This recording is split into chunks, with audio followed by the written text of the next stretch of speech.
കുഷ്ഠരോഗി ഈശോയോട് പറയുന്ന മനോഹരമായൊരു വാചകമുണ്ട്. അങ്ങേക്ക് മനസ്സുണ്ടെങ്കിൽ എന്നെ ശുദ്ധനാക്കാൻ കഴിയും. വളരെ മനോഹരമായ ഹൃദ്യമായ ഒരു വചനഭാഗം. ഈ അടുത്ത ദിവസം ഒരു യുവതി, 2 മക്കളുണ്ട്, എന്നോട് പറഞ്ഞാച്ചാ വീട്ടിൽ എന്തുമാത്രം കാര്യങ്ങൾ ചെയ്തു കൊടുക്കുന്ന, പ്രായമുള്ളവരൊക്കെ ശുശ്രൂഷിക്കുന്നുണ്ട്, സ്നേഹിക്കുന്നുണ്ട്, എന്നാൽ കഴിയുന്ന വിധത്തിലൊക്കെ ചെയ്യുന്നുണ്ട്. വെറുതെ ഞാൻ ചെയ്യുന്നതല്ല, നല്ല മനസ്സോടെ ഞാൻ എൻ്റെ പ്രിയപ്പെട്ട മാതാപിതാക്കളെ ശുശ്രൂഷിക്കുന്നുണ്ട്.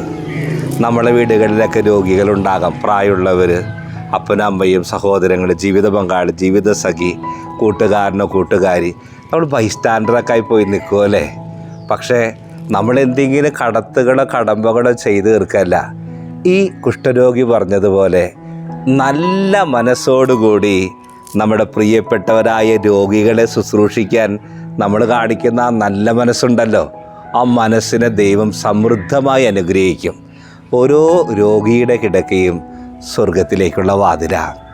നല്ല മനസ്സോടെ, നിറഞ്ഞ മനസ്സോടെ നമ്മുടെ പ്രിയപ്പെട്ട രോഗികളെ നമുക്ക് ശുശ്രൂഷിക്കാം. നല്ല മനസ്സോടെ നമുക്കവരെ സ്നേഹിക്കാം. ദൈവം സമൃദ്ധമായി നമ്മളെയും നമ്മൾ ശുശ്രൂഷ ചെയ്യുന്ന എല്ലാ രോഗികളെയും, ആ രോഗികളോട് നമ്മൾ കാണിക്കുന്ന നല്ല മനസ്സിനെയും ദൈവം സമൃദ്ധമായി അനുഗ്രഹിക്കട്ടെ.